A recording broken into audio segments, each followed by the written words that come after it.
melakukan pembunuhan, malah dihukum 15 tahun dan yang melakukan 1,5 tahun. Kira-kira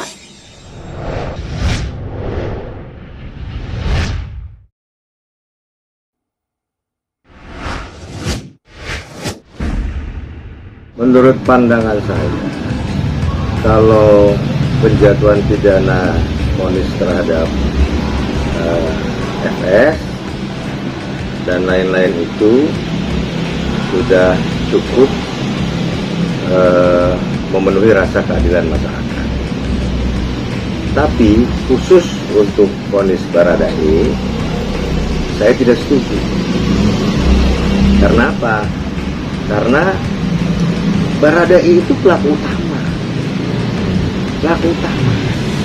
Dan kalau seandainya kemudian hakim menganggap bahwa dia mendapat keringanan sampai 1,5 tahun itu dengan pertimbangan karena sebagai justice kolaborator, tidak bisa.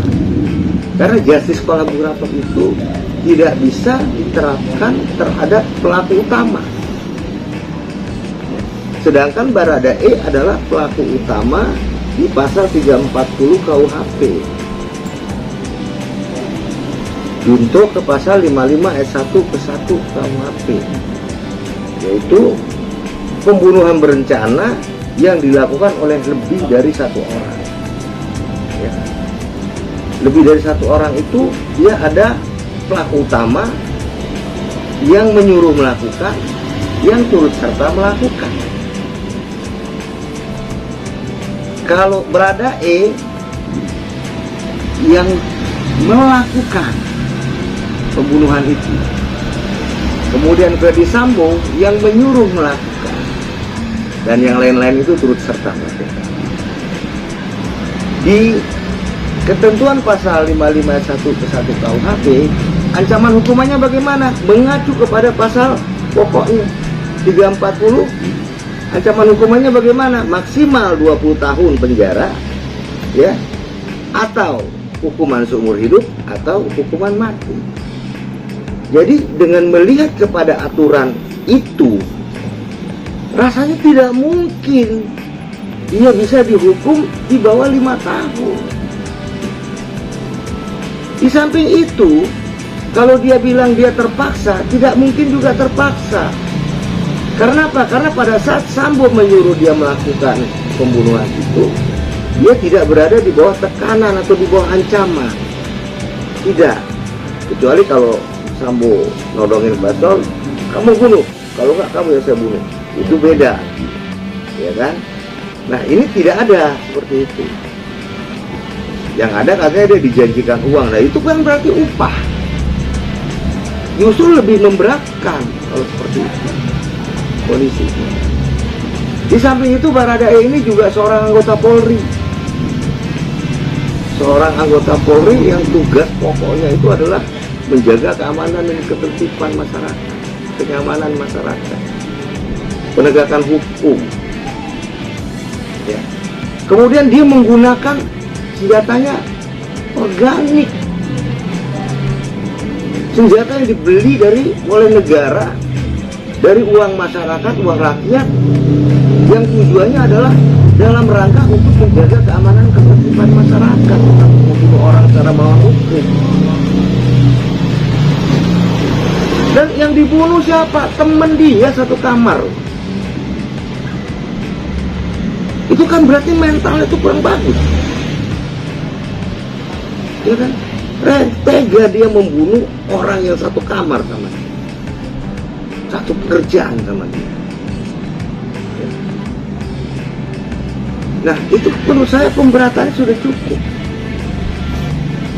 Kok bisa di bawah 5 tahun? Kalau memang hakim berpendapat lain, silakan dibebaskan saja. Kemudian mengenai justice kolaborator, justice kolaborator tidak bisa diterapkan untuk pelaku utama. Satu itu. Kemudian yang kedua, tidak bisa diterapkan untuk kasus pembunuhan. Justice kolaborator itu bisa diterapkan terhadap tindak pidana, ya, tindak pidana korupsi, tindak pidana narkotika, tindak pidana terorisme, ya. Tindak pidana penjualan orang, tidak ada untuk diberikan untuk pelaku tindak pidana pembunuhan, tidak ada. Karena kalau dia diberikan sebagai justice kolaborator, berarti dia punya hak-hak tuh nanti tuh. Haknya apa? Diberikan keringanan hukuman, hak mendapatkan remisi dan lain-lain, fasilitas-fasilitas. Kalau dia diberikan hak-hak seperti itu, keuntungannya buat negara apa? Kalau tindak pidana korupsi, pencucian uang, ya kan, kemudian terorisme ada, narkotika ada, keuntungannya untuk negara. Dengan kejujuran si saksi atau si justice kolaborator ini bisa ditelusuri sehingga kerugian negara bisa diperkecil. Atau kalau terorisme dan narkotika bisa dicari sampai ke akar pelakunya itu berarti dia menguntungkan negara, makanya negara berikan imbalan. Kalau tindak pidana pembunuhan tidak ada keuntungannya buat negara, makanya tidak bisa diterapkan dalam perkara ini.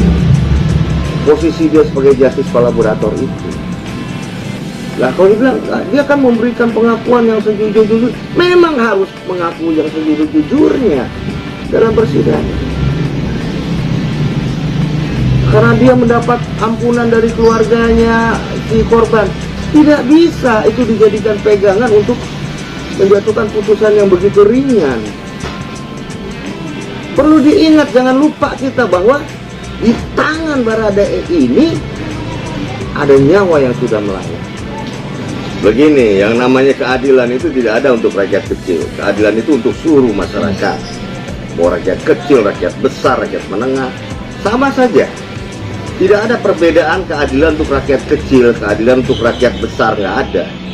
Ya, keadilan itu untuk semua masyarakat.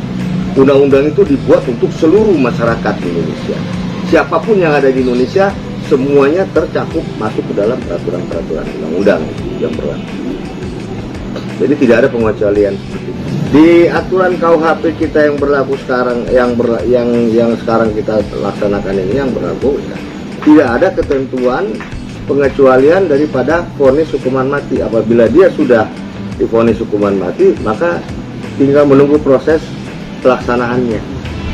Nah, di undang-undang tindak pidana KUHP yang baru, ya, yang akan berlaku 3 tahun ke depan, karena menunggu peraturan pemerintahnya itu ada ketentuan, kalau tidak salah saya di pasal 100, bahwa apabila seorang yang dipidana mati kemudian setelah menjalani masa kurungan atau masa tahanan selama 10 tahun berkelakuan baik, maka itu bisa diturunkan hukumannya. Jadi kalau ditanya sekarang apakah Sambo pasti akan dieksekusi mati, belum tentu. Karena ada undang-undang baru nih yang sudah berlaku, yang akan berlaku 3 tahun lagi. Tapi sudah diundangkan, ini berlakunya 3 tahun lagi menunggu peraturan pemerintah. Itu bisa meringankan, tetapi tidak bisa menghapuskan pidana. Meringankan tapi tidak bisa menghapuskan pidana. Nah, kalau ancaman hukumannya 20 tahun diringankan kan nggak sampai 1,5 tahun dong harusnya, ya kan? Kalau sampai 1,5 tahun itu kan sama saja hampir dibebaskan itu. Tetapi dalam pertimbangannya hakim menyatakan perbuatannya unsur pasal 340-nya terpenuhi, terbukti. Harusnya berarti kalau terbukti akan harus dihukum. Ya, kalau harus dihukum ya ikut dong standarisasi hukuman perbuatan 340 itu. Iya, sepantasnya di atas 5 tahun lah. Kan ada nyawa yang melayang, ada nyawa, ada manusia yang mati di tangan dia itu. Ya kan, ada manusia yang mati di tangan dia. Jadi ya pantasnya di atas 5 tahun, bukan di bawah 5 tahun. Orang penipuan penggelapan aja di atas itu, kok hukumannya bagaimana bisa? Ya kan? Ini kacamata saya, terlepas daripada pendapat kalian masyarakat, ya tindakan saja, itu kan like or dislike. Makanya levelnya itu pelaku utama, ya kan, dan yang menyuruh melakukan. Yang menyuruh melakukan, yang eksekusi, pelaku utamanya siapa?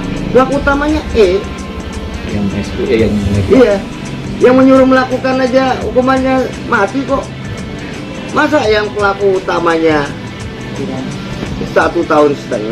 Nah sekarang saya tanya, itu apa sih, apa Ricky berapa vonis? 15 tahun. Jangan lupa, Ricky itu pernah diminta oleh Ferdy Sambo untuk melakukan pembunuhan itu, tapi dia nolak. Makanya jatuhnya ke Baradae. Lah orang udah nolak pembunuhan, melakukan pembunuhan, malah dihukum 15 tahun, dan yang melakukan 1,5 tahun. Kira-kira keadilan masyarakatnya bagaimana? Kalau menurut saya tidak adil, tidak pantas itu seperti itu. Presidennya sangat buruk ke depan, sangat buruk ke depan. Orang akan gampangin pembunuhan, gampang, nggak bisa 1,5 tahun.